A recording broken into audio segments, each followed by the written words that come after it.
Hi hello. അപ്പം നമ്മുടെ ഇന്നത്തെ വീഡിയോയിലേക്ക് എല്ലാവർക്കും സ്വാഗതം. അപ്പോൾ ഇന്നത്തെ വീഡിയോയിൽ നമ്മൾ നാച്ചുറലായിട്ട് നമ്മുടെ വീട്ടിൽ കിട്ടുന്ന സാധനങ്ങൾ വെച്ചിട്ട് എങ്ങനെയാണ് കൺമഷി ഉണ്ടാക്കുന്നതെന്നാണ് കേട്ടോ പറയാൻ പോകുന്നത്. അപ്പോൾ അതിനു മുന്നേ നമ്മുടെ ചാനൽ ആദ്യമായിട്ട് കാണുന്നവരുണ്ടെങ്കിൽ മറക്കാതെ ഒന്ന് ഇപ്പം തന്നെ സബ്സ്ക്രൈബ് ചെയ്തേക്കുക. അപ്പോൾ നമുക്ക് വീഡിയോയിലേക്ക് കിടക്കാം. അപ്പോൾ ആദ്യത്തെ ഇൻഗ്രീഡിയൻറ്റ് തുളസിയാണ് കേട്ടോ. അപ്പോൾ നമുക്ക് തുളസിക്ക് പ്രത്യേകിച്ച് അളവും കാര്യങ്ങളൊന്നുമില്ല. നമുക്ക് എത്രയേറെ ആവശ്യമുണ്ടോ അത്ര അധികം നമുക്ക് തുളസി പൊട്ടിച്ചെടുക്കാം. നമ്മുടെ വീട്ടിലിതാ ഒരുപാട് തുളസി ഉണ്ട്. തുളസിക്ക് ഒരുപാട് ആരോഗ്യ ഗുണങ്ങളുണ്ട്. നമുക്ക് കണ്ണിനും നല്ലതാണ്, അതുപോലെ നമ്മുടെ ശരീരത്തിലും ഒക്കെ തുളസിയുടെ പ്രയോഗം വളരെ നല്ലതാണ് കേട്ടോ. അപ്പോൾ നമുക്ക് ആദ്യം തന്നെ തുളസി പറിച്ചെടുക്കാം. അടുത്തത് വേണ്ടത് നമുക്ക് പൂവാങ്കുരുന്നിലയാണ് കേട്ടോ. അപ്പോൾ ഇതിന് ഒരുപാട് ഗുണങ്ങളുണ്ട്. നമ്മുടെ കണ്ണിന് തന്നെ അത് പല അസുഖങ്ങൾ വരുന്നതിന് തടയാനും, നമുക്കിപ്പോൾ ചെങ്കണ്ണ് അല്ലെങ്കിൽ കണ്ണിൽ കുരു, കണ്ണിൽ റെഡ് കളർ, അലർജി കാര്യങ്ങളൊക്കെ ഉള്ളവരാണെന്നുണ്ടെങ്കിൽ പൂവാങ്കുരുന്നിലയുടെ നീര് പിഴിഞ്ഞൊഴിക്കുന്നത് വളരെ നല്ലതാണ്. അപ്പോൾ കൺമഷിയുടെ ഒരു പ്രിപ്പറേഷനിൽ നമുക്ക് ഒഴിച്ചുകൂടാനാവാത്തൊരു ഇൻഗ്രീഡിയൻ്റ് ആണ് പൂവാങ്കുരുന്നില എന്ന് പറയുന്നത് കേട്ടോ. അപ്പോൾ നമ്മുടെ പറമ്പിൽ ഇത് ഒരുപാടുണ്ട്. അപ്പോൾ അതേ ഞാൻ പൂവാങ്കുരുന്നിലയാണ് അടുത്തതായിട്ട് എടുക്കുന്നത്. പിന്നെ ഇതാ ഞാൻ പനിക്കൂർക്കയുടെ ഇല ഇതിപ്പോൾ നമുക്ക് ഒരുപാടൊന്നും വേണ്ട, 2-3 ഇല മതി കേട്ടോ. നമ്മുടെ വീട്ടിലിത് ഒരുപാട്, ഇതെല്ലാം കാണിക്കുന്ന ഇൻഗ്രീഡിയൻസ് എല്ലാം നമ്മുടെ വീട്ടിലുള്ളതാണ് കേട്ടോ. അപ്പോൾ പനിക്കൂർക്കയുടെ ഇല അടുത്തതായിട്ട് നമ്മൾ പറിച്ചെടുക്കുകയാണ്. അടുത്തൊരു ഇൻഗ്രീഡിയൻ്റ് എന്ന് പറയുന്നത് കറ്റാർവാഴയാണ് കേട്ടോ. അപ്പോൾ കറ്റാർവാഴയുടെ ഒരു കഷ്ണം എടുത്തിട്ടുള്ളൂ. കറ്റാർവാഴ നമ്മുടെ കണ്ണിന് നല്ല തണവും കാര്യങ്ങളൊക്കെ കിട്ടും കറ്റാർവാഴ ഉപയോഗിക്കുകയാണെങ്കിൽ. അപ്പോൾ അത് ചെറിയൊരു കഷ്ണം ഞാൻ എടുത്തിട്ടുള്ളൂ. അതിന് ശേഷം നമുക്കിതാ കയ്യോന്നി എടുക്കാം. കയ്യോന്നി അല്ലെങ്കിൽ കയ്യുണ്ണി എന്നൊക്കെ പറയുന്നത്, അത് നമുക്ക് പറിച്ചെടുക്കാം. അത് നമുക്ക് കണ്ണിനൊരു പ്രത്യേക കറുത്ത കളറും കൺപീലികൾക്കായാലും പുരികത്തിനായാലും ഒക്കെ കട്ടി നൽകാൻ വളരെ നല്ലതാണ് കേട്ടോ നമ്മൾ ഉണ്ടാക്കാൻ പോകുന്ന ഇന്നത്തെ ഈ ഒരു കൺമഷി എന്ന് പറയുന്നത്. അപ്പോൾ നമുക്ക് കയ്യോന്നി ആവശ്യാനുസരണം പറിച്ചെടുക്കാം കേട്ടോ. അപ്പോൾ ഇതിൽ കൂടുതലായിട്ടും വേണ്ടത് നമുക്ക് പൂവാങ്കുരുന്നില, അതുപോലെ തുളസി, പിന്നെ കയ്യോന്നി. ഇത് നമുക്ക് അത്രയുണ്ടോ അത്രയേറെ നമുക്ക് ചേർക്കാം കേട്ടോ. പിന്നെ നമുക്ക് പനിക്കൂർക്കയുടെ ഇല, പിന്നെ വെറ്റില, അതൊക്കെ ഓപ്ഷണലാണ്. വെറ്റിലയൊക്കെ നമുക്ക് വേണമെന്നുണ്ടെങ്കിൽ ഒരെണ്ണോ അല്ലെങ്കിൽ 2 ഒക്കെ നമുക്ക് ആവശ്യമുണ്ടെങ്കിൽ മാത്രം ചേർത്താൽ മതി. പിന്നെ നമുക്ക് തുമ്പപ്പൂവും നമുക്ക് തുമ്പയുടെ ഇലയും നമുക്ക് ചേർക്കാം കേട്ടോ. അതും ചെറിയൊരു കഷ്ണമേ ഞാനിവിടെ എടുക്കുന്നുള്ളൂ. പിന്നെ നമുക്ക് ചെറുനാരങ്ങയുടെ നീര്, ഞാനിപ്പോൾ ഇവിടെ ചെറുനാരങ്ങയുടെ നീര് ഉപയോഗിച്ചിട്ടില്ല. പലരും കൺമഷി ഉണ്ടാക്കുന്നതിൽ ചെറുനാരങ്ങയുടെ നീര് ഉപയോഗിക്കുന്നത് കണ്ടു. അതെങ്ങനെയാണെന്ന് വെച്ചാൽ നമ്മളിതൊരു തുണിയിലേക്ക് ഇതിൻ്റെ നീരാക്കുമ്പോൾ ഈ തുണിയിൽ പെട്ടെന്ന് ഈ ഒരു സ്റ്റെയിൻ പിടിക്കാൻ വേണ്ടിയിട്ടാണ് നമ്മൾ ലെമൺ ജ്യൂസ് ആഡ് ചെയ്യുന്നത് കേട്ടോ. അത് വേണമെന്നുണ്ടെങ്കിൽ മാത്രം ചേർത്താൽ മതി കേട്ടോ. അപ്പോൾ ഇതാണ് നമുക്ക് ആവശ്യമുള്ള ഇൻഗ്രീഡിയൻസ് എന്ന് പറയുന്നത്. ഇതൊക്കെ നമുക്ക് നന്നായിട്ട് ഇനി മിക്സിയിലിട്ട് അരച്ചെടുക്കാം.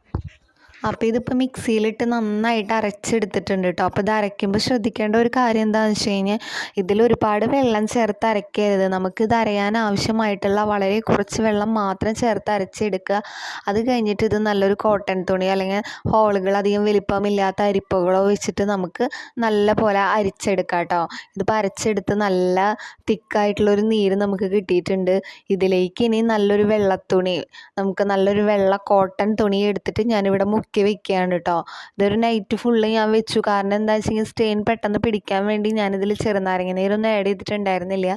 അപ്പം ഞാനിതൊരു നൈറ്റ് ഫുള്ള് വെച്ചു. അത് കഴിഞ്ഞിട്ട് രാവിലത്തെ ഒരു തെളിച്ചം, രാവിലെ ഇപ്പം ഫുള്ള് മഴയാണല്ലോ, അപ്പോൾ രാവിലെ ചെറിയൊരു തെളിച്ചം കണ്ടപ്പോൾ ആ ഒരു തെളിച്ചത്തിട്ടിട്ടാണ് ഞാൻ ഒന്ന് വലിച്ചെടുത്തത് കേട്ടോ. അങ്ങനെ ഇനി ഈ കഴിയുന്നത് വരെ നമുക്ക് ഈ ഒരു പ്രോസസ്സ് ചെയ്യാം.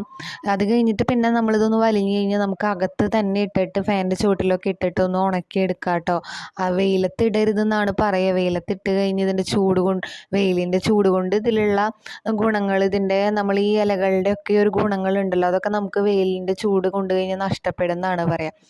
അപ്പം നമ്മളിത് ഇങ്ങനെ അകത്ത് കൊണ്ടുവന്ന് വെച്ച് അങ്ങനെ ഉണക്കിയെടുത്തിട്ട് നമ്മൾ തിരി പോലെ ആക്കി, തുണി കൊണ്ടൊക്കെ തിരി ഉണ്ടാക്കുമല്ലോ, അതുപോലെ എനിക്ക് നല്ല വലുപ്പത്തിൽ 3 തിരി പോലെ എനിക്ക് കിട്ടി കേട്ടോ. അപ്പോൾ ഇതിൽ ഒരു തിരി മാത്രമാണ് ഞാൻ കത്തിക്കാൻ എടുക്കുന്നത്.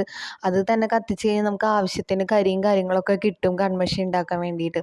അപ്പം ഞാനിവിടെ വീഡിയോയിൽ കാണിച്ച പോലെ നമ്മൾ വിളക്കെടുത്ത് 2 ഗ്ലാസ് വെച്ച്, സ്റ്റീലിൻ്റെ പ്ലേറ്റാണ് കേട്ടോ എടുത്തത്. നിങ്ങൾക്ക് മണ്ണിൻ്റെ പാത്രം ഉപയോഗിക്കാത്ത മണ്ണിൻ്റെ ചട്ടികളുണ്ടെങ്കിൽ നിങ്ങൾക്ക് അത് വെച്ചിട്ട് ചെയ്യാവും കുറച്ചും കൂടി നല്ലത്. അപ്പം ഞാനിവിടെ നമ്മുടെ വീട്ടിലുള്ള ഒരു സ്റ്റീലിൻ്റെ പ്ലേറ്റ് വെച്ചിട്ടാണ് കേട്ടോ ചെയ്യുന്നത്. പിന്നെ ഞാൻ ഇപ്പോൾ ഇവിടെ നമുക്ക് ആവണക്കെണ്ണ വേണം, അതുപോലെ തന്നെ കുറച്ച് നെയ്യ് വേണം. അപ്പോൾ ഇവിടെ ഞങ്ങൾ വീട്ടിൽ തന്നെ ഉണ്ടാക്കിയെടുത്ത നെയ്യാണ് ഇപ്പോൾ ഉപയോഗിച്ച് 3/4 ഭാഗമായെങ്കിലും നമുക്ക് ധൈര്യമായിട്ട് ഉപയോഗിക്കാമല്ലോ. നമ്മളിവിടെ കെമിക്കൽസ് ഒന്നും ആഡ് ചെയ്യാതെ നമ്മുടെ വീട്ടിൽ തന്നെ ചെയ്തെടുത്തതാണ്.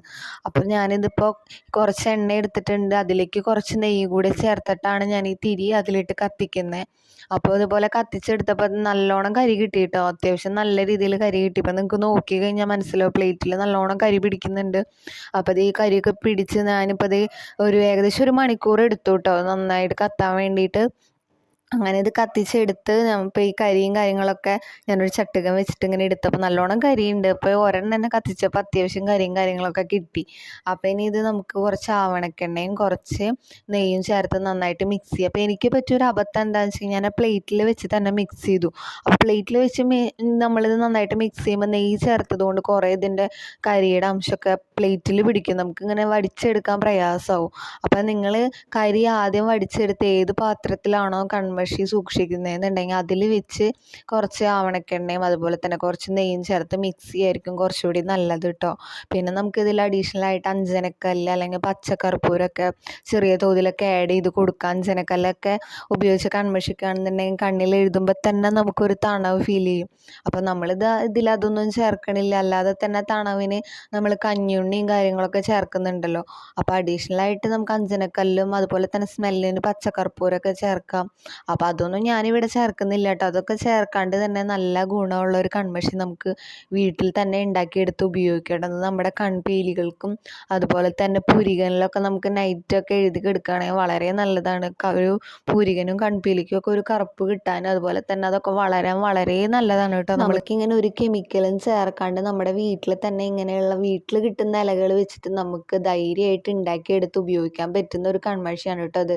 അഡീഷണലായിട്ട് ഇതിൽ വേറെ ഒന്നും ചേർക്കേണ്ട കാര്യമില്ല. നമുക്ക് കുറച്ച് നാൾ കേടുകൂടാതെ ഇത് നന്നായിട്ട് ഇരിക്കും.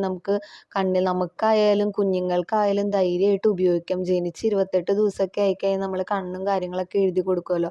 അപ്പോൾ നമ്മൾ ഇതുപോലെ ഉണ്ടാക്കി എഴുതി കൊടുക്കുകയാണെങ്കിൽ വളരെ നല്ലതാണ് കേട്ടോ. അവരെ കൺപീലിക്കായാലും കണ്ണിനായാലും പുരികത്തിനായാലും ഒക്കെ വളരെ നല്ലതാണ്.